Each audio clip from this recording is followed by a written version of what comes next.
Hello dear students, आज मैं आपको समझाने वाली हूँ। नेक्स्ट क्वेश्चन है long answer type question, lesson number 6 the making of a scientist का। ये देखिए, ये क्वेश्चन है, how did Ebright get the idea for his new theory about cell life, how important was it and how will it be useful for humanity. तो उसको ये idea कहाँ से आया कि सेल लाइफ की जो थियरी उसने बनानी थी, उसका आइडिया उसे कहाँ से आया और ये कितनी इम्पॉर्टेंट थी और ये किस तरह से ह्यूमैनिटी के लिए यूज़फुल होगी। इसका आंसर है, Ebright got the idea for his new theory about cell life during his junior year.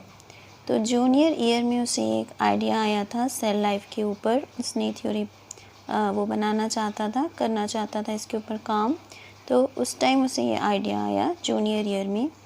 He got the idea when he was looking at X-rays photos of the chemical structure of a hormone। तो ये idea उसे कब आया? जब वो chemical structure, hormone के chemical structure की x ray photos देख रहा था। When he saw those photos, he got an answer to one of biology's puzzles, how the cell can read the blueprint of its DNA। तो जब वो उन photos को देख रहा था तो उसे एक बायोलॉजी की पज़ल है कि सेल जो है ब्लूप्रिंट कैसे रीड कर सकता है डीएनए का। ये एक बायोलॉजी की पज़ल है जिसका आंसर उसे मिल गया। तो देखते हैं अब आगे क्या लिखा हुआ है इस बुक में। नेक्स्ट है, DNA is the substance in the nucleus of a cell that controls heredity. तो डीएनए होता क्या है? It's a substance in the nucleus of a cell, heredity को जो कंट्रोल करता है। सेल के न्यूक्लियस में एक सब्सटेंस होता है जिसे कि डीएनए बोलते हैं और उसका फंक्शन क्या होता है कि वो हेरिडिटी को कंट्रोल करता है। हेरिडिटी का मीनिंग क्या होता है? हेरिडिटी मीन्स जो भी क्वालिटीज़ जो हैं वो पेरेंट्स से उनके बच्चों में जाती हैं, वो हेरिडिटी होती है। It determines the form and function of the cell. और ये फॉर्म एंड फंक्शन, सेल का स्ट्रक्चर और उसके फंक्शन को वो डिटर्मिन करता है DNA. The DNA is the blueprint of life. तो हम ऐसा कह सकते हैं कि लाइफ का ब्लूप्रिंट है ये, लाइफ का हमारा पैटर्न है, लाइफ हमारी कैसी होगी ये डीएनए डिटर्मिन करता है। एब्राइट and his roommate worked all night for drawing pictures and making plastic models of molecules. जब उन्होंने एक आइडिया उनके पास आया, बहुत ही अच्छा आइडिया था, बट सिर्फ आइडिया आने से ही सब कुछ नहीं होता, उन्होंने बहुत इसके ऊपर हार्ड वर्क भी किया। एब्राइट एंड उसके रूममेट ने पूरी रात बैठकर पिक्चर्स ड्रॉ करी और प्लास्टिक मॉडल्स बनाए मॉलिक्यूल्स के। They also wrote research papers to prove their theory. और उन्होंने रिसर्च पेपर्स भी लिखे ताकि वो अपनी थियोरी को प्रूव कर सकें। If their theory proves correct, it will be a big step towards understanding the processes of life। अगर उनकी थियोरी करेक्ट प्रूव हो जाती हैं तो ये एक बहुत बड़ा स्टेप होगा। It will be a big step कि हम लाइफ के प्रोसेसेस को समझ सकें। It might also lead to new ideas for preventing some types of cancer.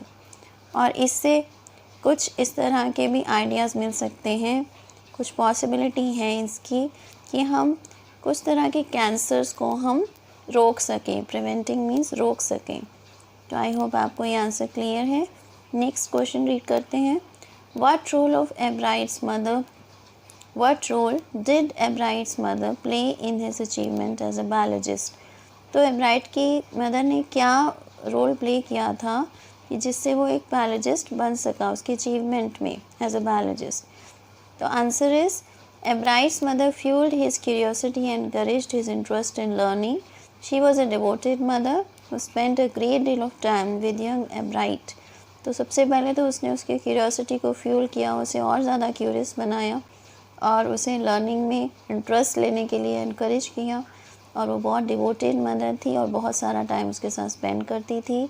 She bought him telescope, microscopes, cameras, mounting materials and other equipment. और ये सारी चीज़ें उसके लिए वो लेके आती थी। She made up for the company एब्राइट lacked, because एब्राइट was the only child. उसका कोई ब्रदर या सिस्टर नहीं था, उसका कोई फ्रेंड भी नहीं था। His father died when he was just in 3rd grade। बहुत जल्दी उसके फादर की भी डेथ हो गई थी, तो कि उसको लोनली फील ना हो इसलिए वो उसके साथ रहती थी। They did things together and she found things for him to do. और वो बहुत सारा काम इकट्ठे करते थे। Not just physical things but learning things for his active and sharp brain. तो वो उसके लिए काम लेकर आती थी, सिर्फ फिजिकल थिंग्स ही उसे नहीं देती थी, ऐसी चीज़ें देती थी जिससे कि उसका माइंड भी एक्टिव बने, शार्प बने। Right guidance at the right time can be strongest factor in one's success in life. ये देखिए कितनी अच्छी लाइन लिखी हुई है यहाँ पर। अगर हम किसी को राइट गाइडेंस देते हैं और राइट टाइम पर देते हैं तो ये उसकी लाइफ में सक्सेसफुल होने का एक स्ट्रॉन्गेस्ट फैक्टर बन सकता है, ये एक रीज़न बन सकता है कि वो लाइफ में सक्सेसफुल बने। She recognised his insatiable curiosity. Insatiable means which can not be satisfied. वो इतना ज़्यादा क्यूरियस था कि वो किसी चीज़ से सेटिस्फाई होता ही नहीं था, उसे क्वेश्चंस बहुत सारे आते थे उसके माइंड में। Gave him direction. उसने उसे direction the and provided him with suitable environment. और उसने उसे एक सूटेबल इन्वायरमेंट भी दिया फॉर हिज रिसर्च, ताकि वो अपनी रिसर्च कर सके। A bride's mother's support and efforts proved instrumental. Instrumental means very very important, extremely important in his contribution to the world of science. तो ए ब्राइड की मदर के सपोर्ट और उसके एफर्ट्स बहुत ज़्यादा इम्पॉर्टेंट रहे कि वो इतना बड़ा बायोलॉजिस्ट बन सका। साइंस के वर्ल्ड में उसकी कंट्रीब्यूशन बहुत ज़्यादा हुई। नेक्स्ट क्वेश्चन है, how did Ebright's journey as a biologist begin with butterflies. Ebright's journey as a biologist began with his lack of company while they lived in Reading, Pennsylvania. देखिए जब lack of company होती है, lonely feel करते हैं हम, but उसने क्या किया, उसने इस नेगेटिव चीज़ को अपने उसने स्ट्रेंथ बना लिया, उसने वीकनेस को उसने स्ट्रेंथ बना लिया। कैसे बनाया? He started collecting things. उसने इंटरेस्ट अपना किस में उसने इंटरेस्ट लेना शुरू कर दिया, चीज़ों को कलेक्ट करने में। One of them being butterflies, और उनमें से एक थी butterflies. Then his mother got a book for him which had an exercise for readers at the and.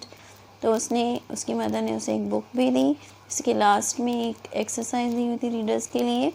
They had to tag butterflies for doctor Urquhart and assist him in his research on butterfly migrations.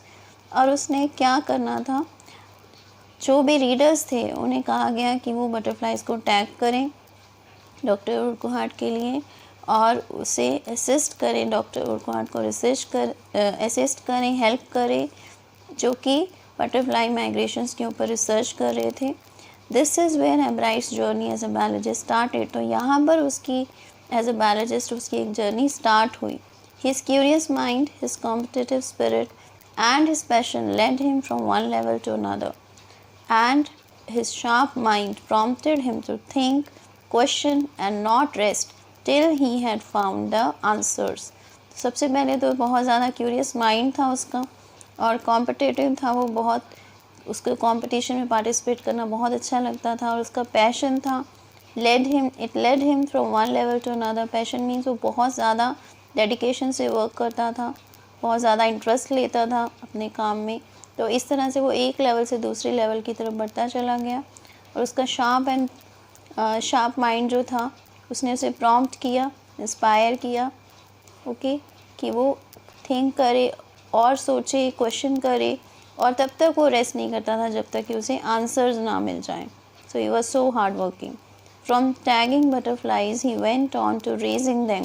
पहले तो वो butterflies को just tag ही करता था, उसके बाद उसने उन्हें रेज करना शुरू किया, ग्रो करना शुरू किया। And studied the tiny gold spots on the wings of a मनाक। और टाइनी गोल्ड स्पॉट्स को भी उसने स्टडी किया, वो टाइनी गोल्ड स्पॉट जो कि मनाक बटरफ्लाई की विंग्स पर होते हैं। And he later explain the theory on the life of cells. और बाद में उसने लाइफ ऑफ सेल्स के ऊपर एक थियोरी भी एक्सप्लेन करी। सो आई होप आपको ये क्वेश्चन भी क्लियर हो गया है। इस तरह के लॉन्ग आंसर जब आप करते हैं तो आपको इन डेप्थ नॉलेज हो जाती है लेसन की, और आप अच्छे से इसको अटैम्प्ट कर सकते हैं क्वेश्चन पेपर में। सो आई होप ये लेसन आपको पूरा क्लियर हो गया है। मैंने सारे के सारे क्वेश्चंस आपको बता दिए हैं। अपने पिछले वीडियोस में भी मैंने शॉर्ट आंसर टाइप बताए थे आपको। अगर आपने वो वीडियोस नहीं देखे हैं then you can watch them. Okay, so see you in the next video. Thanks a lot for watching.